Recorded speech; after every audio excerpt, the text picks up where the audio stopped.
warahmatullahi wabarakatuh. Innal hamdalillah nahmaduhu wa nasta'inuhu wa nastaghfiruh wa na'udzu billahi min shururi anfusina wa sayyiati a'malina. May yahdihillahu fala mudilla lahu wa may yudlil fala hadiya lahu. Asyhadu an la ilaha illallah wahdahu la syarika lahu wa asyhadu anna Muhammadan abduhu wa rasuluhu la nabiyya ba'dah. Ya ayyuhalladzina amanu taqullaha haqqa tuqatih wa la tamutunna illa wa antum muslimun. Ya ayyuhan nasu taqu rabbakumul ladzi khalaqakum min nafsin wahidah wa khalaqa minha zawjaha wa batha minhuma rijalan katsiran wa nisaa'a wattaqullaha alladzi tasaaluna bihi wal arham innallaha kana 'alaikum raqiba. Ya ayyuhalladzina amanu taqullaha wa qulu qawlan sadida yuslih lakum a'malakum wa yaghfir lakum dhunubakum wa may yuti'illaha wa rasulahu faqad faza fawzan 'azima. Amma ba'd fa inna asdaqal hadits kitabullah wa khairal hadi Muhammadin sallallahu alaihi wasallam wa syarrul umuri muhdatsatuha wa kullu muhdatsatin bid'ah wa kullu bid'atin dhalalah wa kullu dhalalatin finnar. Ma'asyiral akhwat, para sahabat madrasah Mar'ah Shalihah yang rahmati Allah Subhanahu wa taala, puji dan syukur kepada Allah Subhanahu wa taala. Dengan segala rahmat dan karunia-Nya, pada hari ini kita dapat melanjutkan pembahasan kita, membahas Kitabul Mar'ah, Durusul Mar'ah, yang mana ini ada majlis yang ke-10 ya, atau majlis yang kalau nggak salah majlis yang ke-10, membahas tentang yang sebelumnya berkenaan dengan berbagai hukum berkenaan dengan haid. Pada kesempatan ini akan bahas hukum-hukum berkenaan dengan nifas ya. Hukum berkenaan dengan nifas.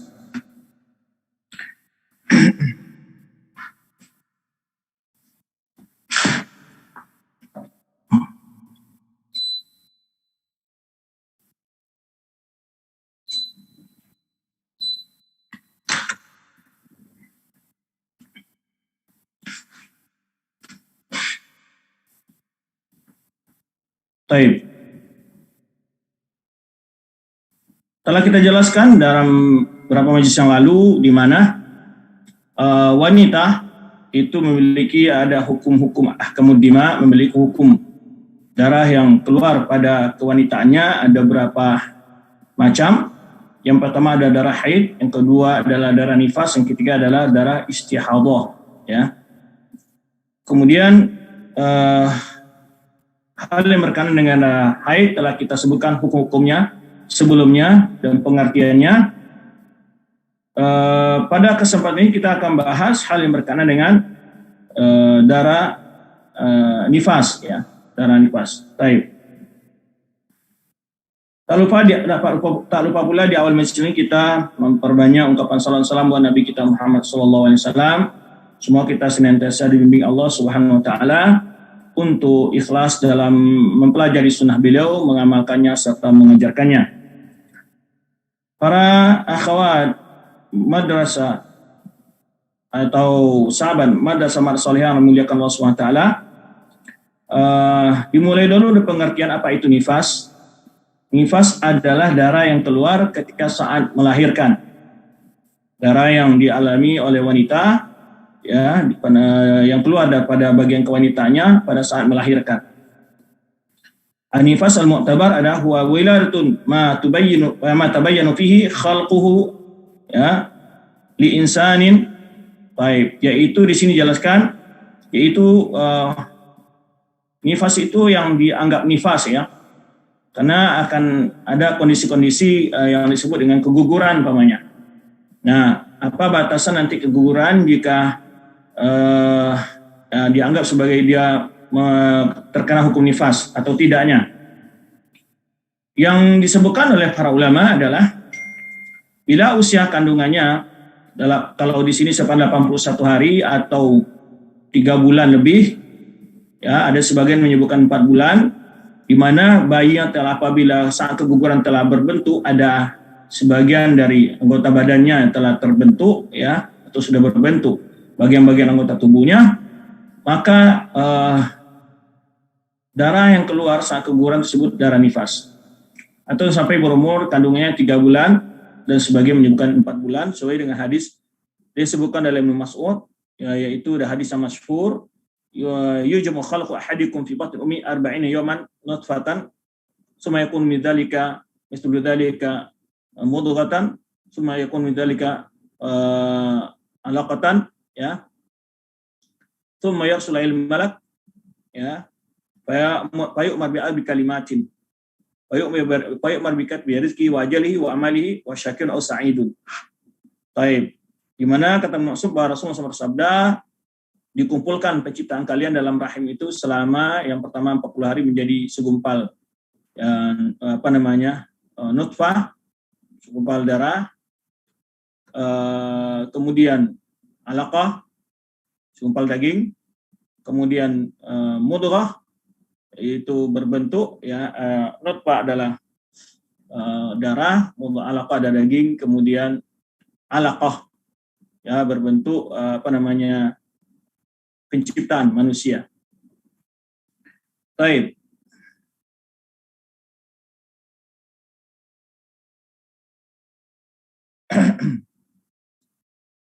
Jadi ukuran seorang wanita yang keguguran tadi dianggap nifas, darah nifas adalah apabila bayinya telah berbentuk atau berumur 3 bulan ya. Baik. Ma tabayyana fi khalquhu li insan, ya apabila telah terlihat penciptaan manusia saat dia gagal ya, saat dia gugur, dan yang lebih umurnya wa aqalluha wahid tsamanina yauman, yaitu paling kurang berumur kandungannya 81 hari di sini sebutkan. Wa aglabuha salasatu asyurin, yang secara umum adalah apabila kandungan berumur 3 bulan. Baik. Fa idza saqata minal mar'ati syai'un qabla 81 yauman, apabila gugur ya dari kandungan wanita, ya bila wanita mulai keguguran, begitu terjemahan bebasnya, sebelum kandungan berumur 81 hari ya, wa ma'ahu damun, dan saat itu mengeluarkan darah ya dalam keguguran itu, maka fa'inhu damu fasadin, maka dianggap darah penyakit itu. Darah penyakit itu berhukum istihadah, berarti dia tidak meninggalkan salat, juga tidak meninggalkan puasa jika dia dalam bulan Ramadan saat keguguran tersebut. Nah, jadi kalau kurang di 81 hari tidak dianggap sebagai darah nifas, tapi dianggap sebagai darah istihadah. Wa yaltafitu ilaihi, maka tidak perlu diperdulikan. Maksudnya tidak perlu diperdulikan di sini, tidak boleh dia meninggalkan salat dan juga tidak boleh meninggalkan puasa jika hal itu terjadi pada bulan Ramadan. Baik. Wala tada'us salata wala wasiyama, maka wanita tadi tidak boleh meninggalkan salat dan tidak pula puasa dan lainnya dari ibadah lainnya.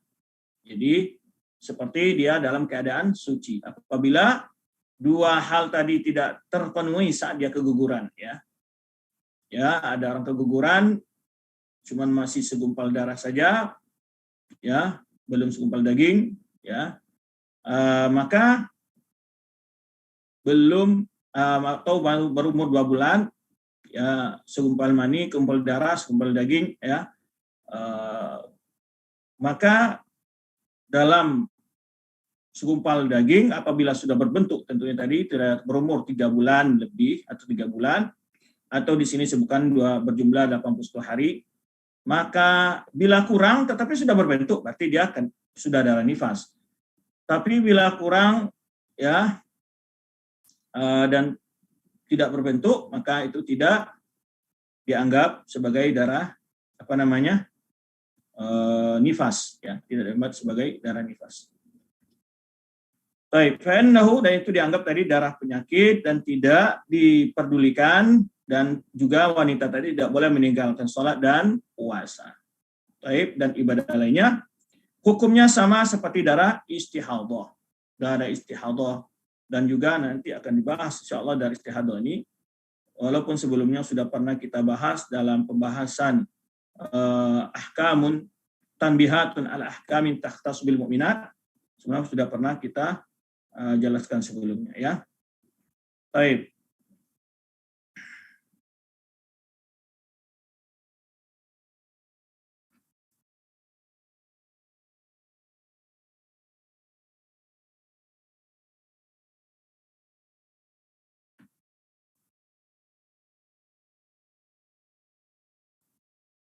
Baik, itu bila wanita tadi keguguran ya, bila dia mengalami keguguran dengan usia kandungan belum sampai 81 hari atau belum saat keguguran darah yang keluar tidak memiliki organ tubuh satupun ya, tidak dalam berbentuk, belum ada pencipta Allah istilahnya ya.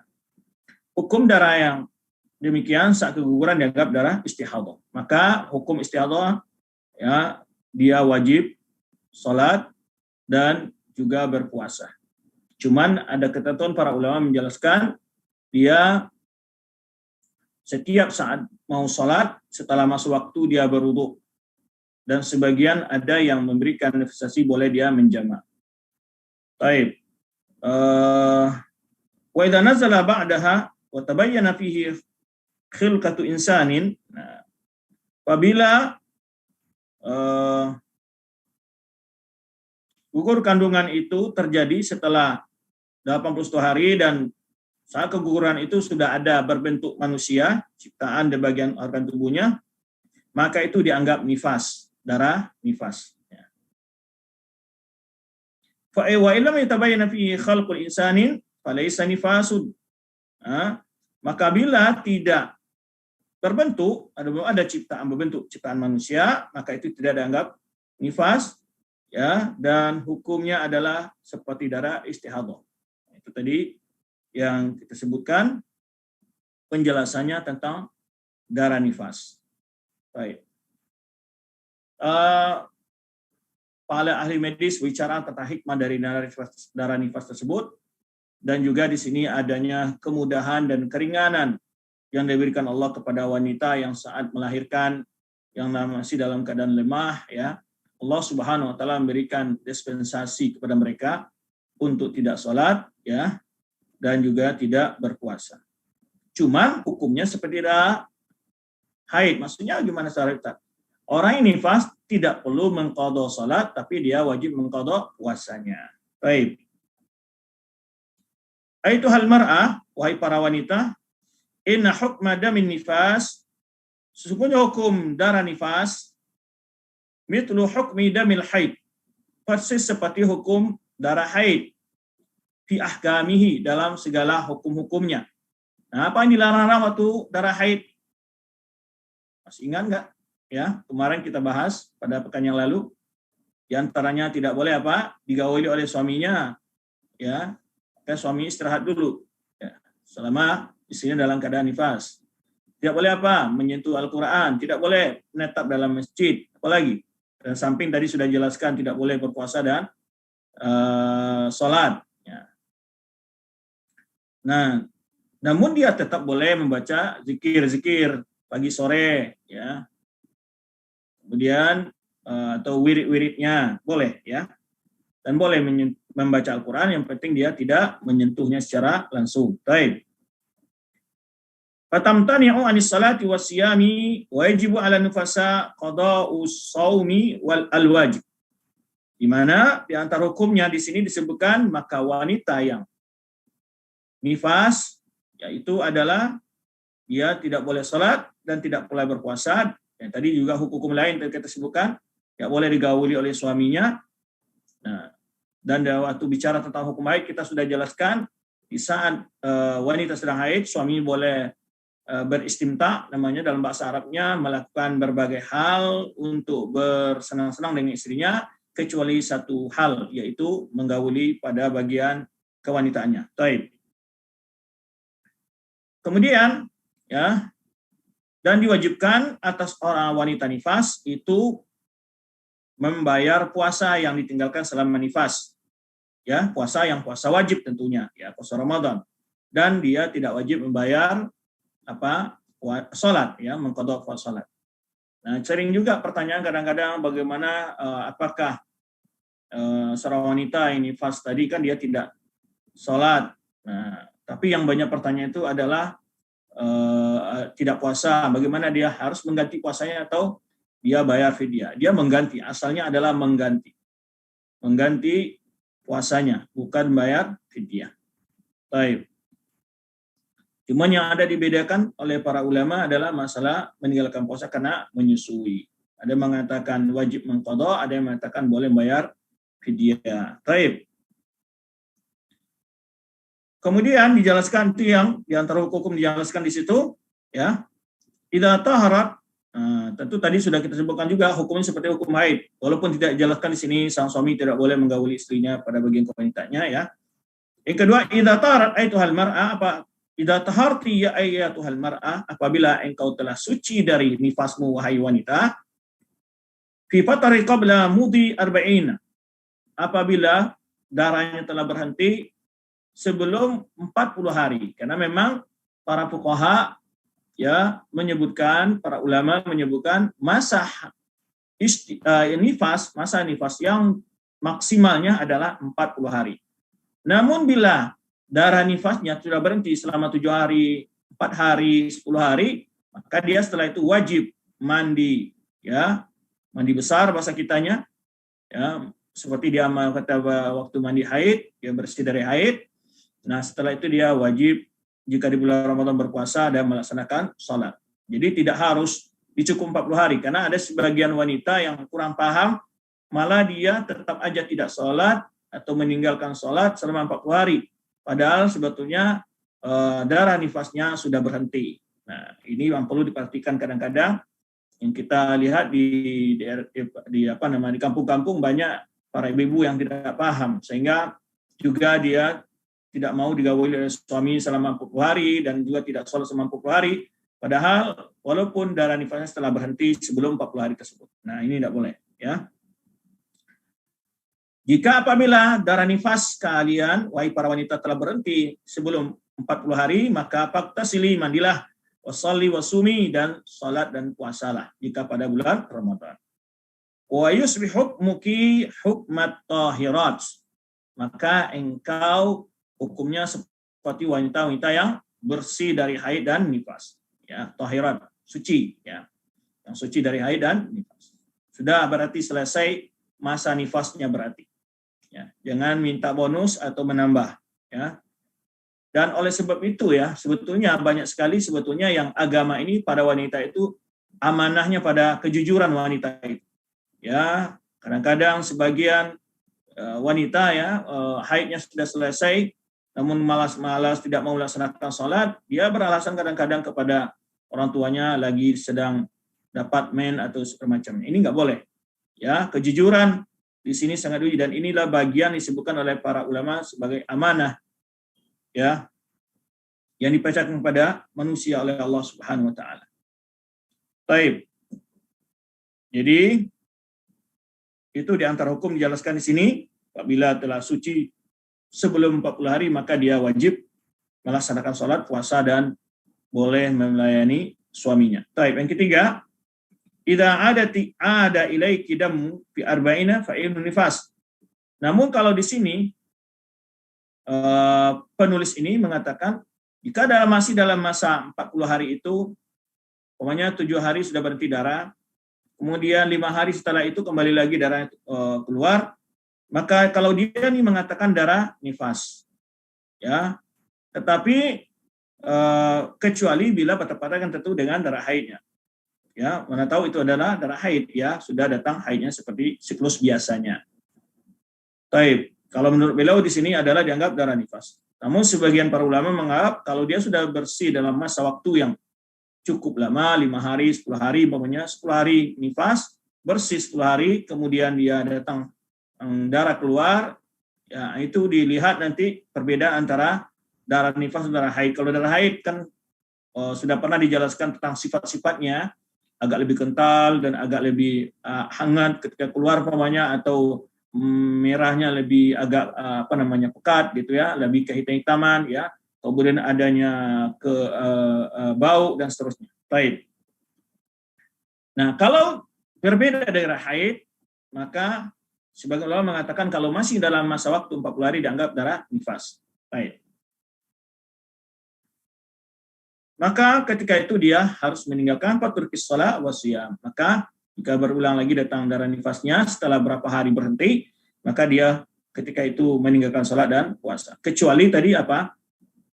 haid ya. Maka kalau haid juga meninggalkan, tapi maka ditunggu sampai selesai haidnya tentunya. Baik. Yang keempat ya, tamna'un nifas mimma yali. Ya, darah nifas itu melarang perkara-perkara yang berikut ini. Yang pertama, sholat, puasa, bertawaf. Ini juga pernah dalam hukum haid kita jelaskan. Bertawaf, ya, menetap di masjid, menyentuh mushaf, dan juga digauli atau yahrumu wat'uha. Tidak boleh digauli oleh suaminya. Nah, ini kadang-kadang perlu diperhatikan ya. Kadang-kadang sang suami tidak mengerti atau sang istri nggak mengerti, sehingga melakukan hubungan sama istri dalam keadaan haid atau dalam keadaan nifas. Baik. Yang kelima, yubahu istimta'u bin nufasa'i dunal wat'i. Nah, ini juga telah kita singgung tadi di awal, dibolehkan bersenang-senang dengan wanita yang sedang nifas, ya, lakukan apa saja kecuali hubungan intim, ya, kecuali hubungan intim tidak boleh. Ya, itu hubungan yang pada kemaluan, pada bagian kewanitaan tidak boleh.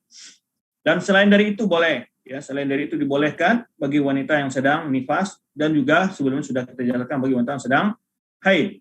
Yang keenam, idza taharatil mar'atu minan nifas, apabila wanita telah bersih dari nifas, wajib 'alaiha an taktasila kama yajibu 'alal haid.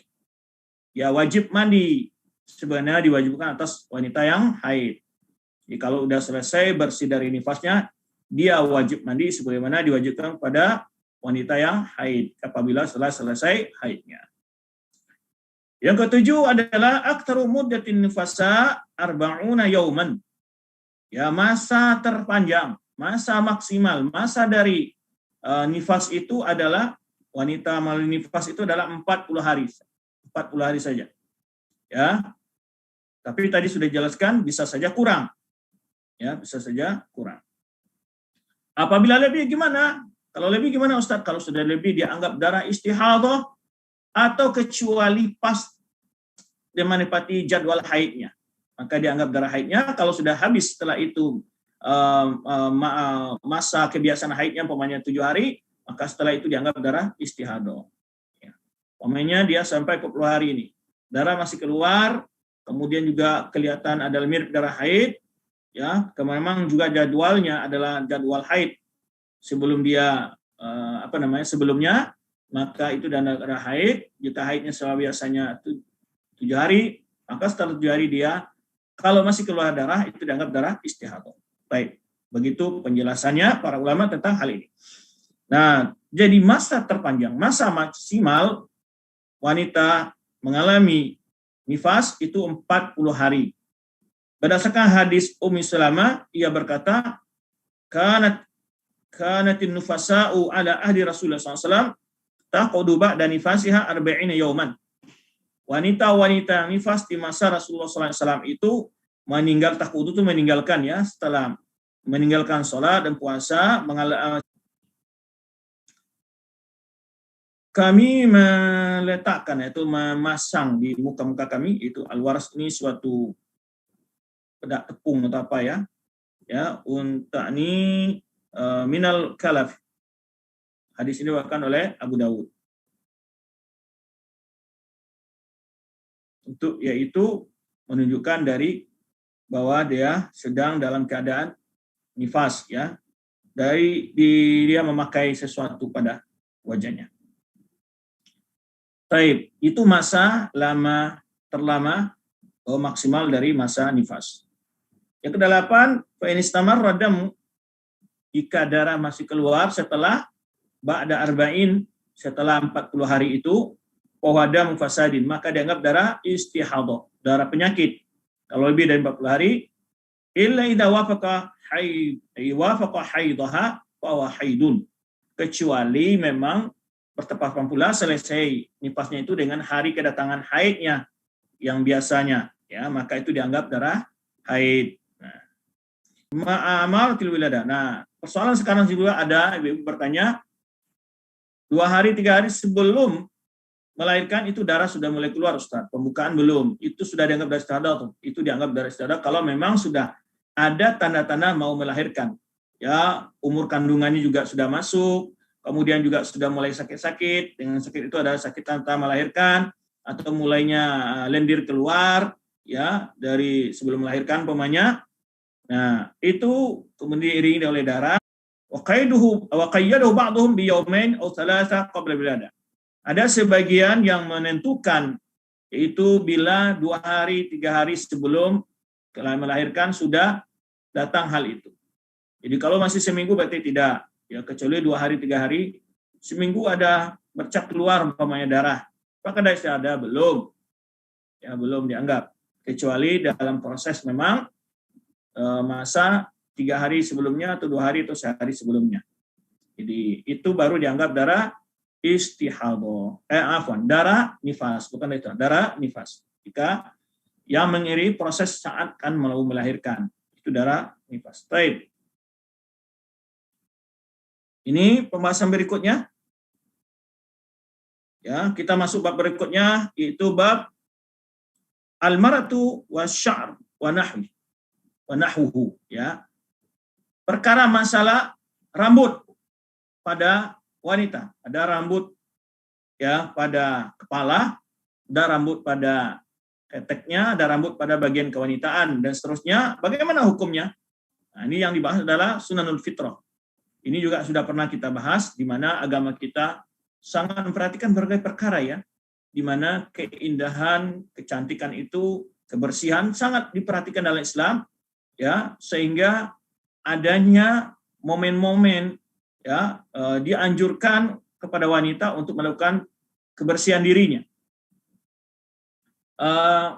Kenapa adanya bulu ketek, Ustaz, terus kita juga capek nyabutnya? Itu apa hikmah dari itu ya? Hikmahnya adalah agar kita selalu memperhatikan kebersihannya. Hikmahnya ya sama dengan kenapa ada nyamuk. Kalau nggak ada nyamuk mungkin banyak orang-orang tidak bersih rumahnya ya kan, karena takut, karena demam berdarah, maka mereka membersihkan lingkungannya. Jadi ada hikmah di balik itu semua, di antaranya adalah tujuannya selalu diperhatikan kebersihan pada arena-arena tersebut ya, pada bagian-bagian tersebut. Baik. Wahai para wanita, i'mali khisal fitrah. Wahai para wanita, perhatikanlah sifat-sifat yang berkenaan dengan fitrah. Kenapa disebut fitrah itu? Ya, al-fitrah khamsun atau khamsun minal fitrah disebutkan dalam hadis Rasulullah SAW, karena itu adalah fitrah itu dasar. Ya, fitrah itu ada bermakna dua, di antara dasar penciptaan seorang manusia atau dia adalah dasar di mana manusia berada di atas keyakinannya, di atas Islam. Nah, di antara dalil adalah kebersihan jiwa seorang adalah mengikuti fitrahnya. Ya, fitrahnya bagaimana? Artinya dasar yang aslinya bagaimana? Itu maksudnya kan. Nah, yang berkhusus dengan wanita, wantabihi lima yali. Perhatikan hal yang berikut ini, wahai para wanita. Khussi adfaraki. Potonglah kuku kamu. Potonglah kuku kalian. Potong kuku, ya ini kadang-kadang ya. Kadang-kadang wanita merasa lebih cantik, lebih merasa elegan, merasa lebih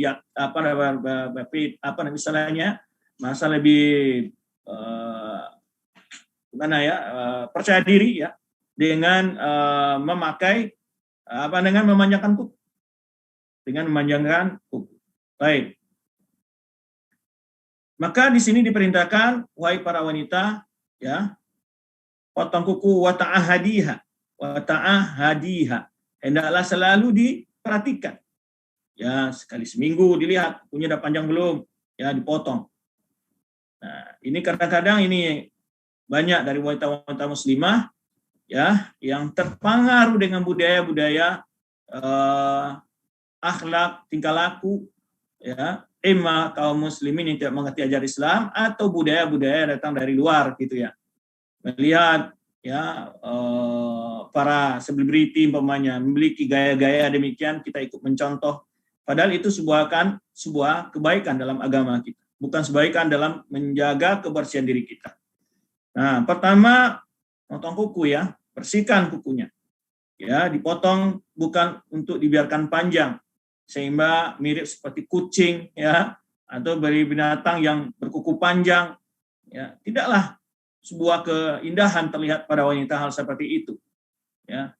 Memang kadang-kadang pengaruh dari apa namanya, model, ngetren lagi sedang booming gitu ya, kehidupan kita selalu banyak dipengaruhi oleh media sosial. Mereka meniru-niru kebiasaan yang ada dilihat dalam keseharian pada orang-orang yang hidupnya glamor, hidupnya yang kelihatan bahagia di lensa, tetapi sebetulnya tidak bahagia di dalam kenyataannya kan. Baik. Li'anna taklimal asfar sunnatun, karena memotong itu sunnah ya, bi ijma'il ulama, berdasarkan kesepakatan para ulama dan juga hadis Nabi SAW, lima fi izalatiha minan nadhafa wa ma fi baqaiha tawilata min at-tashabbuhi bis sibai wa tashwih wa tarakumil ausakh tahtaha. Nah, ini disebutkan hikmahnya itu karena dengan memotong kuku itu terjaganya kebersihan, bersih ya, dan membiarkan kuku itu panjang itu menyerupai as-siba. As-siba itu adalah binatang, menyerupai ya hewan yang tidak apa namanya, yang tidak berakal, yang tidak mengerti pola hidup bersih ya. Nah, kemudian ya tadi kita sebutkan menyerupai kucing atau binatang-binatang lain suka berkuku panjang gitu kan. Kemudian watashwih, dan juga bentuknya enggak cantik lah gitu ya, enggak ya kukunya bagaimana gitu. Watashwih bentuknya menakutkan, atau wastashwih juga bentuk jelek dan menakutkan, atau watarakumil ausakh tahta, dan bisa dibawanya banyak kotoran-kotoran. Banyak kotor-kotoran ya yang nempel di situ. Baik. Juga disebutkan di antaranya adalah min wa man'i usulil ma' ila ma tahta, dan juga tidak menghalangi sampainya air pada bagian yang di bawahnya. Nah, kemudian setelah itu wabudun nisa'al muslimin, sebagian wanita-wanita yang ya muslim yakumna min tawtiyah bi tatwilil asfar. Sebagian mereka ada yang memanjangkan kukunya. Imma taklidan, imma karena meniru-niru ya, lil kafirat, bagi orang-orang kafir, kebiasaan orang kafir, wa awal fasiqat, wanita-wanita yang fasik, wanita-wanita yang tidak berakhlak, wanita yang tidak berkepribadian mulia, wa imma jahlan bisunnah, imma karena kebodohan. Itu disebutkan di sini ada 3 saja. Imma karena meniru-niru, taklid ya, meniru-niru kebiasaan orang-orang kafir atau orang-orang wanita-wanita yang fasik, dan atau karena kebodohan dalam agamanya, karena bodoh dengan sunnah. Baik. Kemudian wala tasli atfaraki atfari ukhra. Nah, kemudian juga jangan sampai pula nyampe, apalagi sampai menyambung. Ya, para wanita, jangan kalian menyambung kuku dengan kuku yang lain, sebagaimana dibuat oleh sebagian wanita. Jadi saking bersemangatnya karena kukunya lambat tumbuh gitu ya, mungkin ya, malah dia sambung dengan kuku yang lain. Nah, tidak boleh. Yang ketiga jim nih, bisanul laki aitu hal mar'ah izalatu sya'ril anah. Dianjurkan bagi kalian, disunnahkan bagi kalian hai para wanita, mencukur bulu kewanitaannya, ya, bulu kewanitaannya atau rambut kewanitaannya. Wal ibtaini maksudnya ada 2 bagian keteknya ya. Nah, itu rambut ketek dan rambut pada bagian kewanitaan itu dibersihkan, dicukur ya, bukan dibiarkan. Ya. Dengan lebih menjadi limbun daripada kebun raya Bogor ya. Karena di situ letaknya kebersihan, kenyamanan ya, karena kalau dibiarkan akan menimbulkan kotoran, bau yang tidak sedap dan seterusnya. Nah, ini kadang-kadang kadang-kadang tidak mengerti ya. Banyak tidak mengerti tentang perkara-perkara seperti ini sebagian wanita. Baik. Li'annahu minal fitrah, karena itu bagian dari fitrah, walima fihi minat tajammuli, dan juga adanya keindahan dalam membersihkannya itu. Ya, kelihatan keindahannya. Baik. Jadi hikmahnya tadi setelah dicukur tumbuh lagi ya, karena memang selalu dibersihkan. Kalau handai sekali cukur nggak lagi numbuh, mungkin udah nggak diperhatiin bagian-bagian yang sensitif seperti itu ya. Maka di antara hikmah Allah Subhanahu wa taala ada rambut-rambut yang disuruh kita menghilang dan mencukurkannya, ada rambut nggak boleh dicukur. Seperti rambut apa? Rambut yang ada di alis mata, nggak boleh ya. Nah, dan juga wanita rambutnya nggak boleh dibotak juga, ya. Jadi jangan dibalik. Sebagian wanita malah membalik, ya kan? yang disuruh dicukur nggak dicukur, yang dilarang dicukur malah dicukur. Taib. Alis matanya dicukur, ya kan? Nah, ini nggak boleh. Taib, li'annahu minat fitrah, ya, karena itu adalah bagian fitrah dan di dalamnya terdapat keindahan bagi wanita, kebersihan, ya. Berdasarkan hadis Abu Hurairah anhu dari Nabi SAW, Rasulullah bersabda, al-fitratu khamsun atau khamsun minal fitrah. Fitrah itu ada 5 atau 5 dari sifat-sifat fitrah. Al-khitan, berkhitan bagi laki dan perempuan, ya. Dan ini sudah pernah juga kita bahas dalam hukum-hukum yang berkenaan sama mukmin. Khitannya wanita itu hanya dipotong sebagian kecil dari tempat yang dipotong, ya, pada bagian kewanitaannya, ya, di yang sangat, dan tidak boleh terlalu banyak, dan juga untuk mengendalikan syahwat wanita, hikmahnya antara disebutkan para ulama di bagian itu di khitan. Taib. Kemudian wal istihdad. Istihdad itu adalah maksudnya membersihkan, mencukur bulu pada bagian kewanitaan, ya, atau bagi laki-laki, ya. Pada laki-laki juga demikian. Pada tempat yang ya, bulu kemaluan atau bahasanya begitu. Wa istihdadu, mengukur bulu kewanitaan, wa natful ibti, dan mencabut bulu keteknya, wa takrimul adfar, memotong kuku, ya, wa qasus syarib,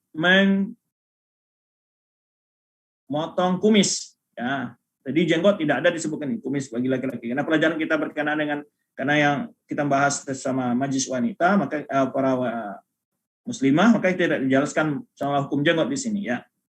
Jadi memang ada Yudan pertanyaan, Ustadz, kalau kita wanita kadang-kadang ada tumbuh kumisnya, boleh nggak dibersihkan? Para ulama membolehkan hal itu, ya. Mungkin akan ada pembahasannya nanti. Coba dilihat, ya. Wala taturki dzalika akthar min 40 laila. Paling minimal sekali 40 hari harus diperhatikan bagian-bagian tadi. Kukunya, ya, bulu keteknya, rambut keteknya, atau pada rambut pada bagian kewanitaannya, ya. Dan, ya, itu yang dianjurkan minimal sekali 40 hari. Kalau khitan sekali aja, ya, bukan sekali 40 hari, khitan sekali aja seumur hidup. Yang dimaksud di sini adalah istihdad, natful ibit, taklimul azfar, wa qasus syarib. Itu yang 4 itu yang dimaksud, dianjurkan, yaitu sekali 40 hari harus minimal dipotong atau dicukur, ya. Baik. Berdasarkan hadis bin Malik, Anas bin Malik, ia berkata Anas, "Waqita lana fi qasy syarib wa taqlimil azfar wa natfil ibti wa haqqil anati alla natruka aktsara min 40 lailah." Rawahu Muslim. Kata Anas menyebutkan tentukan waktu bagi kami untuk memotong kumis, memotong kuku, mencabut bulu ketek, dan mencukur bulu. Apalah bahasanya, ya, karena bahasa-bahasa begini kadang-kadang kurang nyaman disampaikan. Ya, kalau karena bulu kewanitaan atau kelaki-lakian, ya, pada bagian tersebut, ya, pahamlah dengan bahasa isyarat, alla natruka, bahwa kami tidak boleh membiarkan aktsar min 40 laila, lebih dari 40 malam, enggak boleh lebih, ya. Hadis riwayat Imam Muslim. Kemudian berikutnya yang keempat adalah yahrumu al muslimah, yaitu diharamkan atas wanita muslimah halqu sya'ri ra'siha, mencukur rambut kepalanya, enggak boleh. Ya, kadang-kadang ada sebagian wanita dicukur sebagian gininya, bla-bla, ada macam-macam lah, ya. Enggak boleh. Membotakan, dicukur terlalu pendek menyerupai laki-laki, atau menyerupai potong rambutnya wanita-wanita yang berakhlak, ya, tidak berakhlak, ya, fasiqat wal kafirat, tidak boleh. Tidak boleh wanita itu mencukur rambut kepalanya kecuali darurat maksud ada penyakit dan seterusnya. Berdasarkan hadis Ali bin Abi Thalib anhu qala, nah Rasulullah SAW an tahlikal mar'atu ra'saha. Rasulullah SAW melarang wanita mencukur kepalanya. Mencukur rambut kepalanya, bukan kepala maksudnya. Ya, mencukur rambut kepalanya.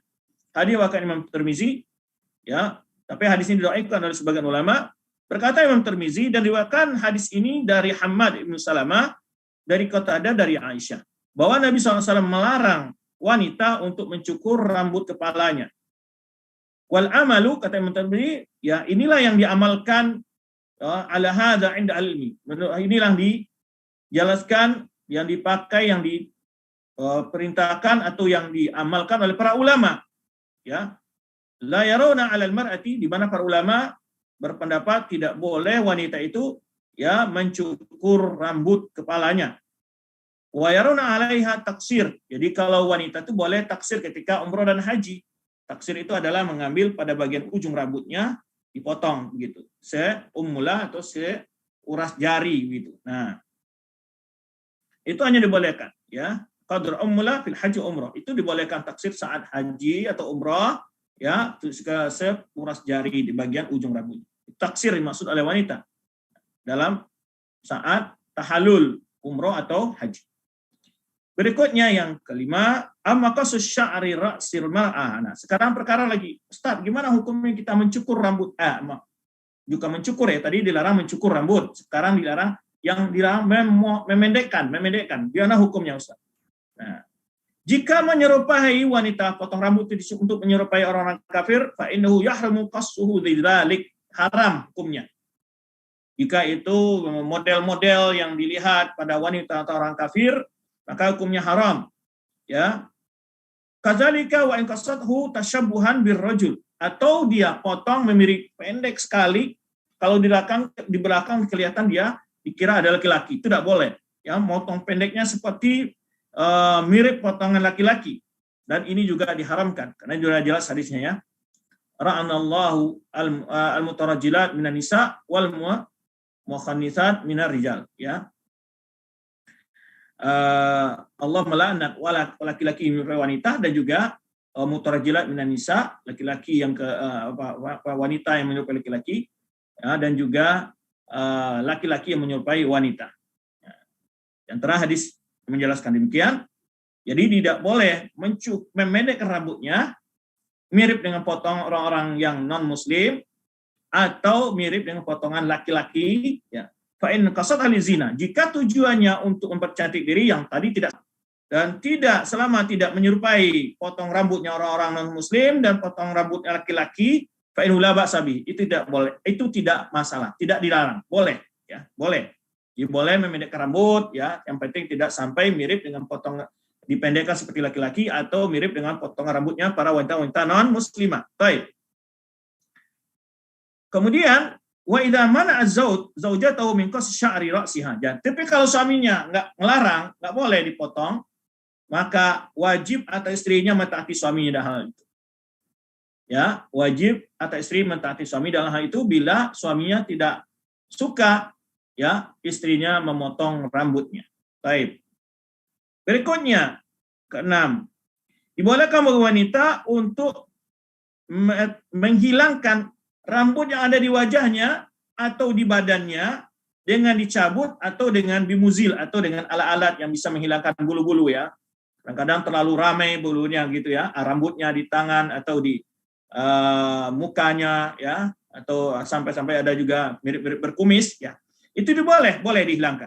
Ya, boleh ya juzul ma antuzila sya'ra wajha. Jadi kalau ada rambut-rambut ya, boleh dihilangkan ya. Nah, atau dengan alat yang bisa menghilangkan, dan sekarang sudah banyak krem dan macam-macam ya.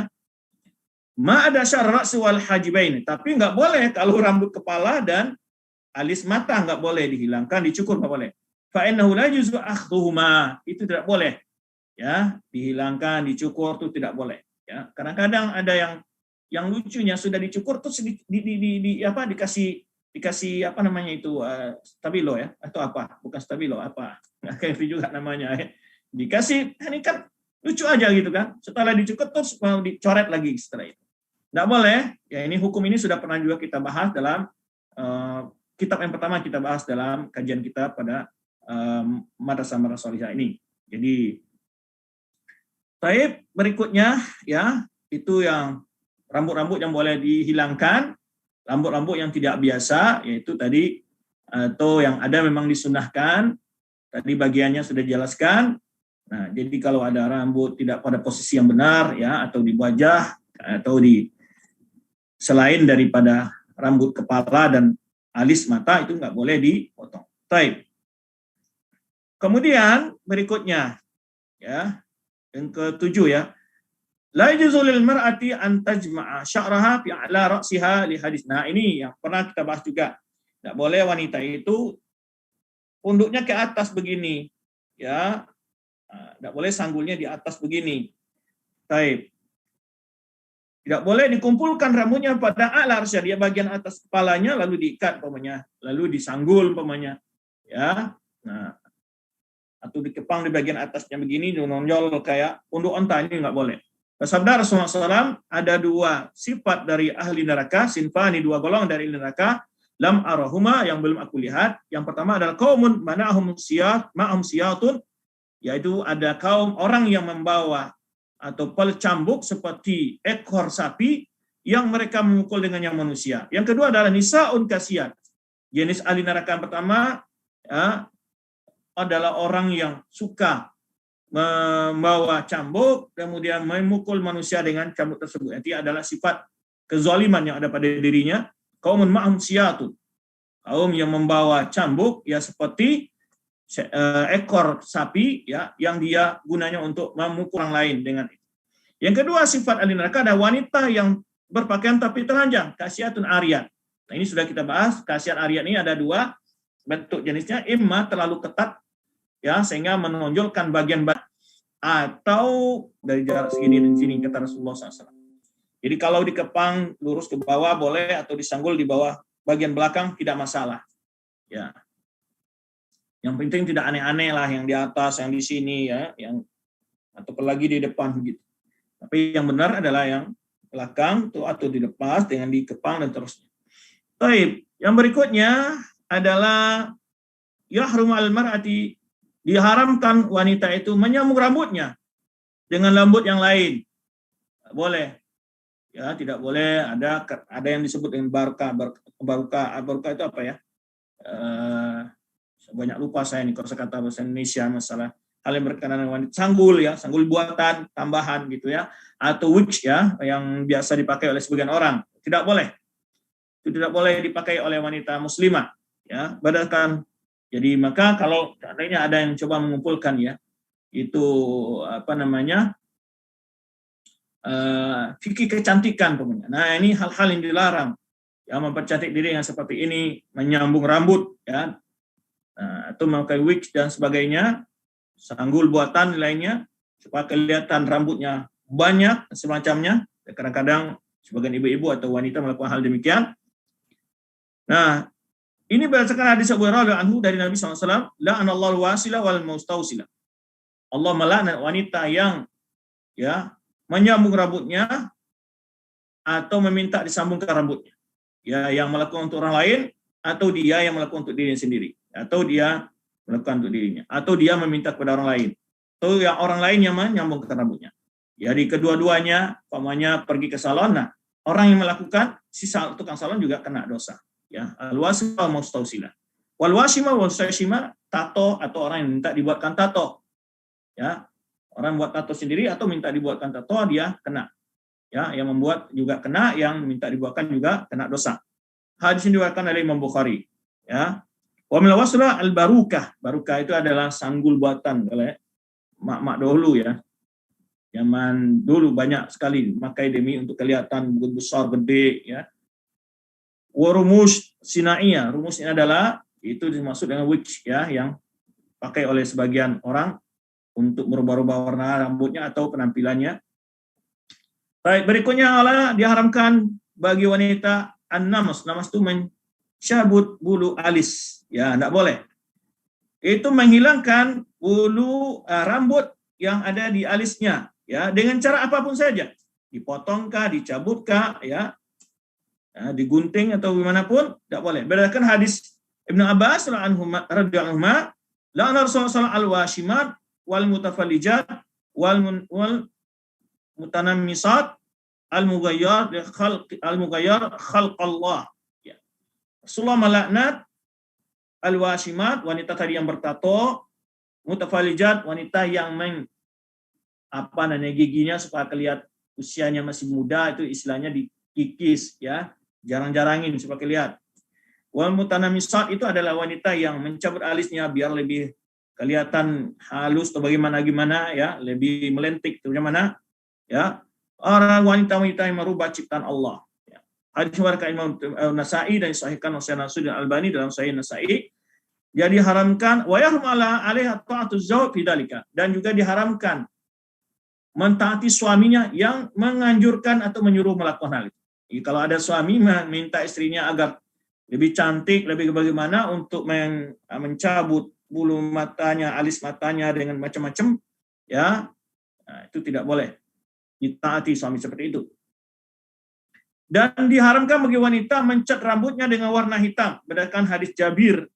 Ya, Jia Abi Quhafa yaumal fath, didatangkan Abu Quhafa pada waktu Fatu Makkah pada Nabi SAW, yang dibuka pada ayahnya Abu Bakar Siddiq anhu, kepalanya seperti sagamah. Sagamah itu adalah putih semua, sebuah burung ya, seekor burung yang putih, berbulu putih semua.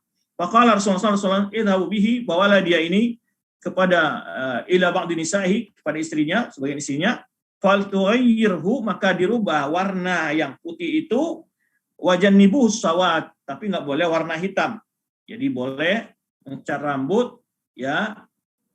Ini juga pernah kita bahas, yaitu kalau rambutnya sudah banyak uban, boleh dia cat, tapi tidak boleh warna hitam. Kalau warna hitam, yang rajih, ada yang mengatakan haram, ada yang mengatakan makruh. Ya, baik, itu kalau masalah uban. Tapi yang aneh lagi, sekarang rambutnya hitam malah dicat putih, dibalik. Ya, ini dunia memang sering terbalik, ya. Dunia memang sering terbalik lah. Ya, padahal di dalam syair-syair, di dalam kebiasaan yang rambut yang hitam itu adalah suatu pujian, ya, lambang kecantikan biasanya. Ya, rambutnya hitam, ya, itu malah lebih indah biasanya. Tapi sekarang manusia ya membalik-balik fakta dan membalik kebiasaan ya, sehingga kadang-kadang warna sudah hitam dijadikan putih. Baik. Jadi itu beberapa ketentuan ya di dalam perhiasan wanita ya. Hadis makan Ibnu Majah, dan dibolehkan wanita itu mencat rambutnya selain warna hitam, dan dianjurkan untuk merubah asyaib bighairi sawad. Itu dianjurkan untuk mencat uban selain dengan warna hitam, selain dari warna hitam. Itulah beberapa penjelasan yang dapat kita bahas pada kesempatan ini. Bila selesai 2 pembahasan, jadi kita usahakan kalau membahas terlalu pendek-pendek, kita akan bahas saja secara normal ya, bisa 2 bab atau 2 topik kita bahas. Insyaallah pada bahasan yang akan datang akan bicara masalah istihadah ya. Demikian, wallahu a'lam bishawab. Dipersilakan admin untuk mengirimkan pertanyaan.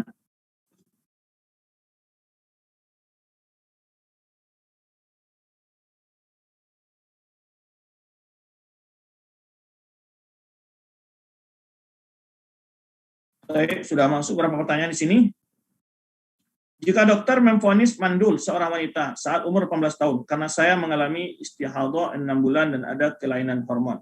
Ini saya tanyakan, berdosakah saya tidak memberitahu suami akan hal ini, namun suami tahu setelah pernikahan dan 7 tahun pernikahan, alhamdulillah kami dikaruniai seorang putra. Mohon nasihatnya. Ya, tidak masalah. Ya, dokter menemukan dan bila suaminya juga tidak bertanya hal itu, tidak berbohong namanya kita. Kita menganggap diri kita ada normal dan raja, dan oleh sebab itu ya kadang-kadang apa yang dikatakan dokter juga kadang-kadang betapa banyak juga mengalami kegagalan informasi mereka. Alhamdulillah ini dari pertanyaan kelihatan alhamdulillah sudah mendapatkan seorang putra. Insyaallah tidak ada hal yang perlu diragukan dalam masalah ini.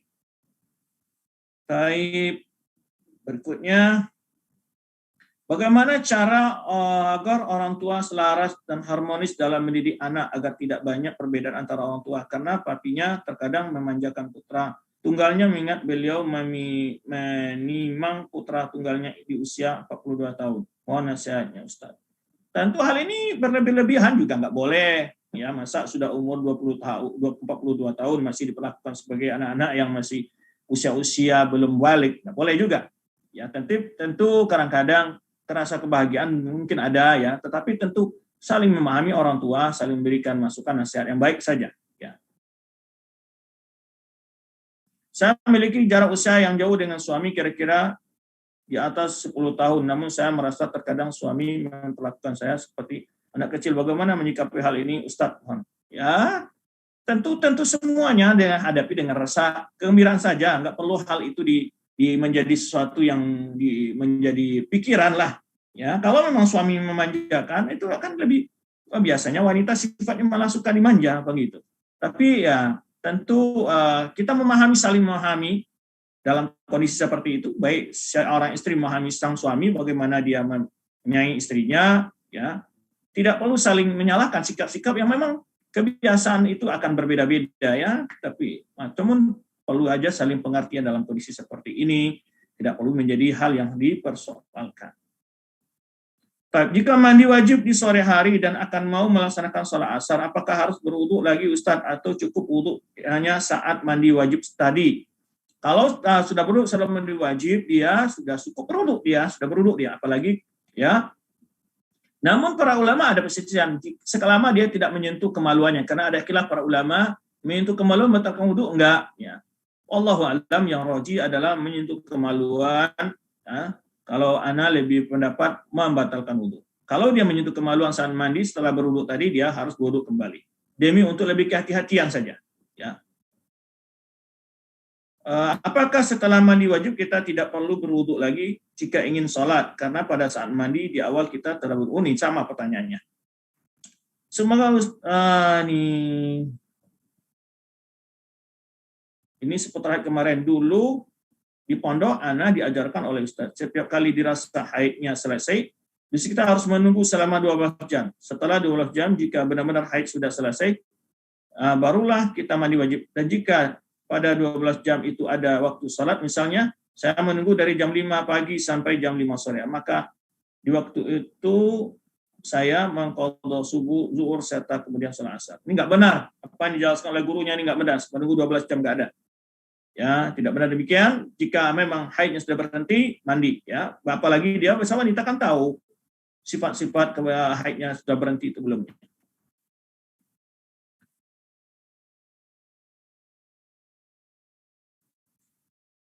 Kemudian jika suami lebih suka rambut pendek, apakah ini pertanyaan terlari dia. Lebih suka rambut pendek, apakah tidak menjadi masalah Ustaz? Tidak masalah selama tidak diminta seperti laki-laki atau memberi potongan rambut wanita-wanita yang tidak benar ya, wanita-wanita tadi non muslim.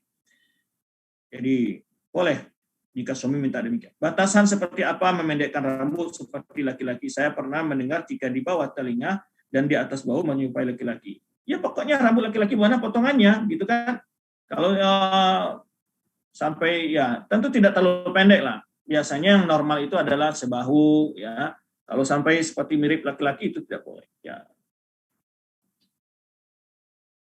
Apakah boleh mencepol rambut digulung di belakang karena gerah gosok? Di belakang boleh tadi kita jelaskan. Yang tidak boleh adalah yang di atas.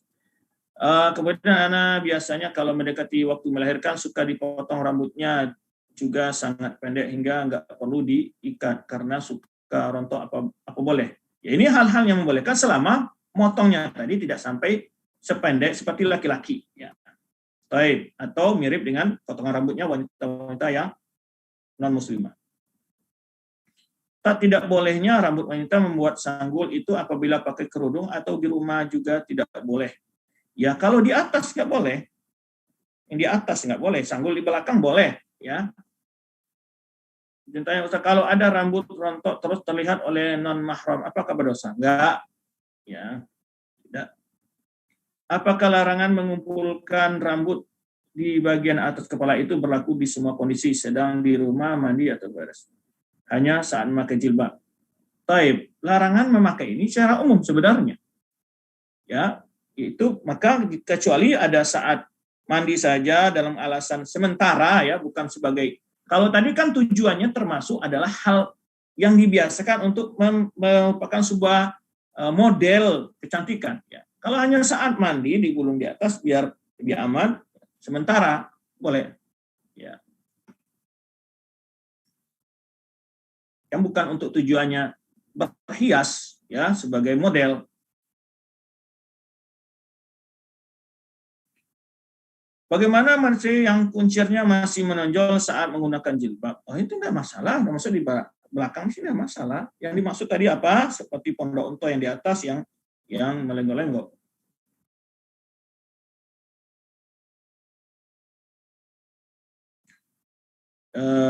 Manusia yang kuncinya masih menonjol saat menggunakan hijab. Rambutnya sangat panjang dan digulung supaya tidak gerah.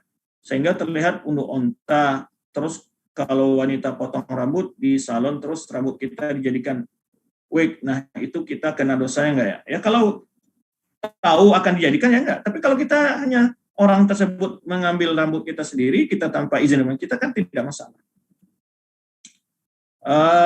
Apakah boleh mewarnai rambut untuk menyenangkan diri sendiri?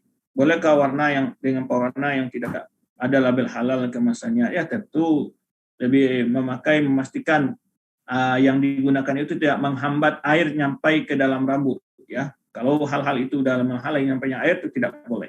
Atau adanya bahan-bahan yang dikhawatirkan bukan dari hal yang halal juga perlu diperhatikan. Ketika nifas anak ke-1 sebelum 40 hari dilanjutkan haid, yang nifas putra kedua melebihi 40 hari karena masih baca-baca. Apakah saya harus mengqadha salat yang lebih 40 hari tersebut, Ustaz? Ya, kalau tadi lebih 40 hari itu dianggap darah haid kalau memang itu pas waktu jawab haidnya. Ya. Namun kalau sudah lebih 40 hari, itu tadi jumhur ulama mengatakan sudah dianggap darah penyakit, maka dia harus sholat. Nah, jika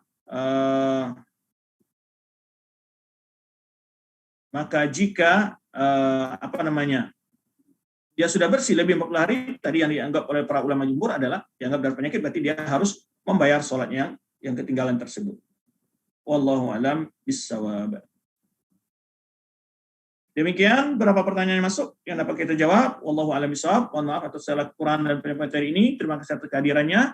Subhanaka Allahumma bihamdika asyhadu an la ilaha illa anta astaghfiruka wa atubu ilaik. Wassalamualaikum warahmatullahi wabarakatuh.